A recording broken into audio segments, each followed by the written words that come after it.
queridos juniores, pré-adolescentes da nossa sala aqui da Miniban. Vamos agora à nossa aula continuando sobre a vida de Salomão. Lembrando que na última semana, na última videoaula, nós falamos a respeito de como Salomão foi abençoado, que Deus deu a ele o direito de pedir algo muito importante que fosse muito difícil de conseguir e só Deus pudesse lhe dar, porque Deus é a pessoa mais importante, mais rica de todo mundo. Como se o Bill Gates dissesse para você o que você deseja e você escolhesse inteligência, sabedoria. Foi isso que Salomão fez. Ele podia pedir qualquer coisa do mundo e o que ele desejou foi sabedoria e Deus o atendeu. Sabedoria para cumprir uma grande missão. A missão não somente de reinar sobre Israel, mas também de fazer com que acontecesse a missão que ele tinha que cumprir, que ele colocasse em prática uma grande missão de fazer acontecer a construção do grande templo, que era o sonho do seu pai Davi. Era o sonho de Davi construir uma casa para Deus. E eu trouxe aqui para vocês algumas maquetes para a gente relembrar de algumas coisas que nós já vimos. Vocês se lembram que o nosso povo, ou melhor, o povo de Deus daquela época, o povo de Israel, quando foi liberto do Egito, peregrinou por 40 anos no deserto em busca da terra prometida. E durante esse tempo, Moisés foi organizando aquele povo para que eles aprendessem a ser uma nação. E no deserto, eles não tinham casa fixa, não tinham casa própria, eles moravam em tendas. E essas tendas foram organizadas em tribos, foram divididas em 12 tribos, que tiveram os nomes dos filhos de Jacó. Lembram bem disso? Uma das tribos, a tribo de Levi, era a tribo dos sacerdotes. Eles faziam os sacrifícios, faziam o culto a Deus, faziam as cerimônias. E essas cerimônias eram realizadas dentro do tabernáculo. Eu trouxe o nosso tabernáculo aqui, temos o nosso sacerdotezinho, temos aqui o sacerdotezinho, temos aqui dentro da tenda a nossa maravilhosa Arca da Aliança. Vocês lembram disso? Ficava lá no Santo dos Santos, no altar, onde só o sacerdote podia entrar. E não era todo dia que ele entrava, não. Ele entrava de vez em quando. Era tudo muito cheio de cerimônia, era tudo muito cheio de detalhes. E tudo isso, de acordo com o que Deus mandava, eles obedeciam, porque não podia dar nada errado, né? E eles, então, moravam nesse acampamento, que de vez em quando Deus falava, levanta acampamento, marchem, e eles viajavam. Aí Deus dizia, parem aqui, acampem, e eles acampavam. E tinham que montar tudo de novo, o tabernáculo. Nós já estudamos sobre isso, só estou relembrando. Então, aconteceu que, terra reconquistada, Josué trouxe tudo de volta, a terra que Deus deu a Abraão, a terra que Jacó e seus filhos abandonaram e foram morar no Egito, e ali seus descendentes cresceram, se multiplicaram e viraram escravos. E depois Moisés veio, libertou esses descendentes, viajou com eles pelo deserto, e eles todos morreram ali no deserto. Só os que nasceram ali entraram na terra prometida com Josué e Calebe, os únicos dois que moraram no Egito e também entraram na terra. Tudo isso a gente já viu. Mas agora essa terra vai precisar de alguém que vai organizar esse povo. Eles tiveram juízes, que nós já estudamos, e agora eles têm reis. Já estudamos Saul, já estudamos Davi e estamos estudando Salomão. Salomão agora tem a grande missão de organizar esse povo, de organizar... aliás, o pai dele já organizou o povo. Agora Salomão tem a grande missão de construir o templo. Fez uma aliança com o rei Irão, um grande amigo do seu pai, e Irão vai trazer para ele grandes trabalhadores, vai trazer materiais, vai trazer aquilo que ele precisa para construir um grande templo. E foram 7 anos, uma grande obra que aconteceu com os mais profissionais, com as pessoas mais bem capacitadas da época para fazer um grande templo ser construído, tá bom? Então, nós estamos vendo agora no livro de Reis e também nos livros de Crônicas, que são os livros que contam a história dos reis, como foi toda essa saga de Salomão para fazer isso acontecer. Né? Foram 7 anos de construção, até que foi rápido pelo tamanho da construção, pelo tempo, né? Na época em que eles viviam não tinham as mesmas ferramentas que hoje em dia, e hoje em dia nós vemos que os homens, os seres humanos fazem construções até menos complicadas do que daquela época. Não dá para imaginar como pessoas daquela época conseguiram construir aquelas pirâmides do Egito, aqueles templos gregos. Foram tantas coisas grandiosas que os homens fizeram antigamente, sem ter as ferramentas que nós temos hoje, não é? Falando em ferramentas, eu quero mostrar algumas aqui. Será que os trabalhadores de Salomão usaram martelos, usaram rebites, usaram espátulas, usaram chaves? São tantas as ferramentas, né, que nós temos hoje para facilitar a vida. Naquela época nem todas essas existiam, mas muitas já estavam ali à disposição dos homens para poder fazer as obras que precisavam, né? Lá na época de Moisés, aliás, de Noé, já existiam as ferramentas. Ele precisou de machado para cortar lenha e fazer a arca, precisou de martelo para pregar as madeiras da arca, não é? Então o homem muito já antigamente já tinha suas ferramentas e começou a usar essas ferramentas como seus trabalhos e criar outras coisas, porque o homem é muito criativo, puxando quem? O seu pai, o pai lá do céu, que é todo criatividade, o nosso Criador.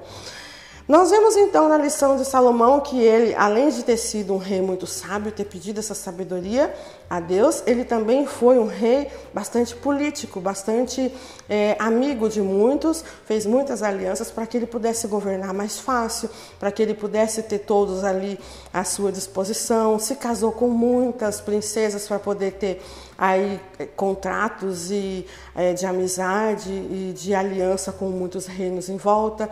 Isso não vai ser muito legal, a gente pode ver mais para frente, mas assim, o grande legado de Salomão vai ser a construção deste grande templo, tá? O templo em que muitos homens trabalharam, é capaz que muitos até morreram nessa grande construção, porque vinham pedras enormes de longe, né? E é por isso que nas obras a gente precisa usar capacete, equipamentos de segurança, porque pode acontecer acidentes de trabalho. E se hoje em dia, com todos os equipamentos que existem, ainda acontecem alguns acidentes, imagina naquela época, não é? Então vamos ao Templo de Salomão. Este daqui, essa maquete representa então o templo que Salomão construiu, com todas as suas colunas, com todo o trabalho de jardinagem e acabamento que foi feito em volta depois, com as suas portas suntuosas e todo o trabalho de arte, de ourives que foi feito lá dentro. Então era um trabalho muito maravilhoso, suntuoso, que trouxe pessoas de várias partes do mundo para conhecer. Salomão assim se superou e foi o rei que colocou a mão nessa grande obra, que era o sonho do seu pai, porém ele que teve a honra de colocar em prática, tá bom? Salomão ficou tão grato por essa grande obra que ele conseguiu realizar, que ele depois dedicou a Deus aquele grande templo, fez uma linda oração. Antes de tudo, vocês se lembram que ele sacrificou ali 1000 animais para que ele pudesse ser bem sucedido naquele trabalho, para que Deus purificasse os pecados dele e do povo, e que Deus estivesse contente com eles, feliz com aquele povo e os abençoasse. E Salomão foi grandemente abençoado. O povo de Deus foi muito abençoado através de Salomão naquela época também, porque foi um rei sábio demais, usou toda a sua sabedoria para trazer bênçãos para aquele povo.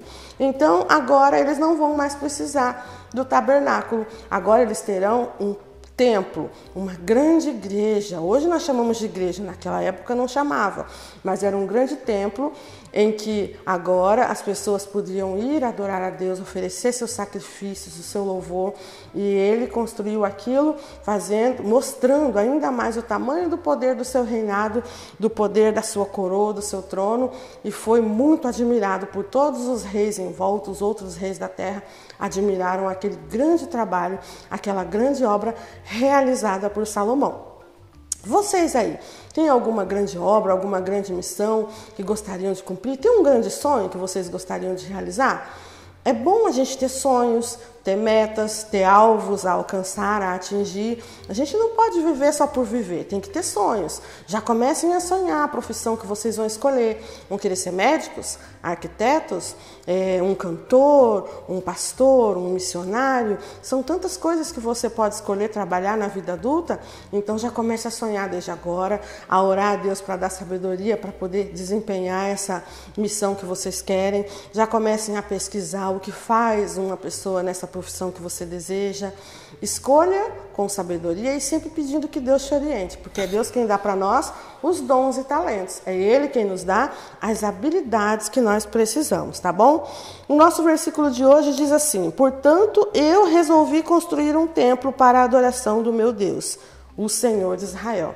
Na verdade, Salomão resolveu, mas não foi uma ideia que surgiu na mente nem no coração dele. Surgiu no coração de Davi e a vontade também não veio exatamente de Davi. Foi Deus quem colocou essa vontade no coração dele.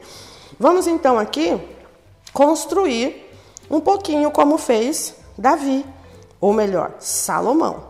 Davi sonhou construir, mas Salomão construiu. Vamos assentar os nossos tijolinhos e montar o nosso templo. Vamos lá? Opa, eu derrubei meu microfone aqui. Tá gravando. Então vamos lá. Vamos continuar construindo o nosso templo, assim como fez Salomão, para podermos formar o nosso versículo, tijolinho por tijolinho, como fez o rei Salomão.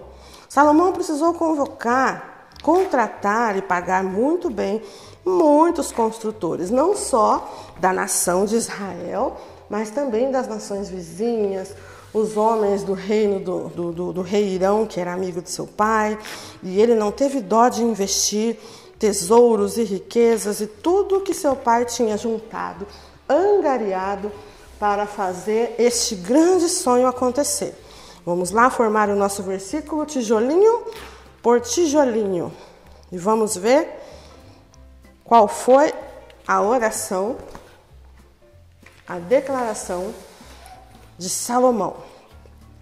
Pesquisem mais aí em casa, tá bom? Vocês vão ter atividades para fazer. Vão até o site da igreja, onde vocês vão encontrar as atividades. Pesquisem muito mais, vão na internet, vejam como foi a história do rei Salomão. Não fique só com a parte que a tia Michele contou aqui, não. Tudo que a gente aprende na escola, na igreja, a gente depois deve ir pesquisar também muito mais, para aprender muito mais detalhes, tirar dúvidas, meditar nisso tudo e ver no que isso pode servir para a nossa vida.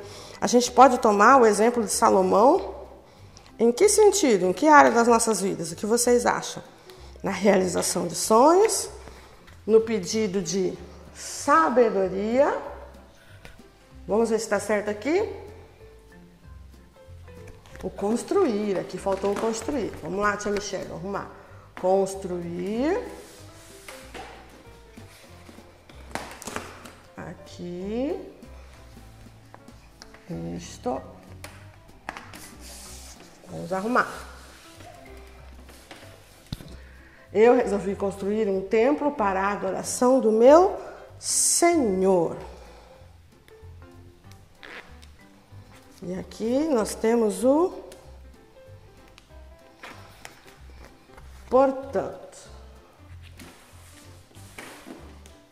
Olha só, construímos aí a nossa paredezinha de tijolos e montamos o nosso versículo. Portanto, eu resolvi construir um templo para a adoração do meu Senhor. Onde está essa referência? Qual é a referência deste versículo? Onde é que ele está escrito? Vamos ver. Está escrito em 1 Reis 5:5, tá bom? Desafio para vocês, tarefa para vocês, leiam 1 Reis, leiam o capítulo todo, pesquisem muito mais, leiam a respeito da construção do grande templo, tá? E vocês vão poder ter muito mais informações, pesquisem imagem, pesquisem filmes, tudo que vocês puderem pesquisar mais para saberem a respeito deste grande empreendimento, desta grande construção, a grande missão que Salomão teve que cumprir a mando do seu pai Davi e a inspiração de seu Deus, o nosso Deus, o Deus de Israel. Gostaram? Pesquisem mais, tá bom? Vamos orar? Que nosso Deus nos abençoe para que a gente possa ter a persistência, a sabedoria de Salomão e realizarmos grandes sonhos e buscarmos aí grandes realizações, grandes metas, grandes missões para as nossas vidas. Queridos Deus, nós te agradecemos por este momento, te pedimos que venha dar para as nossas crianças perseverança, determinação, sonhos a realizar, metas a atingir, Pai. que essas crianças todas possam aí já ir pensando nas profissões que querem seguir, nos cargos e ministérios que desejam de repente alcançar, a área da vida em que eles querem ser mais abençoados, as áreas e departamentos da igreja em que eles querem também te servir e possam ir se preparando. Que o Senhor divida para cada um de nós os dons e talentos para que sejamos todas ferramentas afiadas, instrumentos afinados para esta grande obra que o Senhor nos confiou de levar o Evangelho por todo o mundo. Esta é a obra que Jesus nos deixou, assim como Davi deixou a grande obra da construção do templo para Salomão. Nós te pedimos essa sabedoria, esse discernimento, essa determinação neste momento para todos os nossos juniores, para todas as nossas crianças, adolescentes, jovens e até mesmo os adultos e idosos da nossa igreja. Porque a gente nunca deve parar de sonhar, nunca deve deixar de correr atrás, de aprender mais, de conquistar mais e de fazer tudo de acordo com a sua vontade. É o que nós te pedimos e te agradecemos nesse momento. Em nome de Jesus, amém. Beijo, crianças, e até o próximo vídeo. Fiquem com Deus.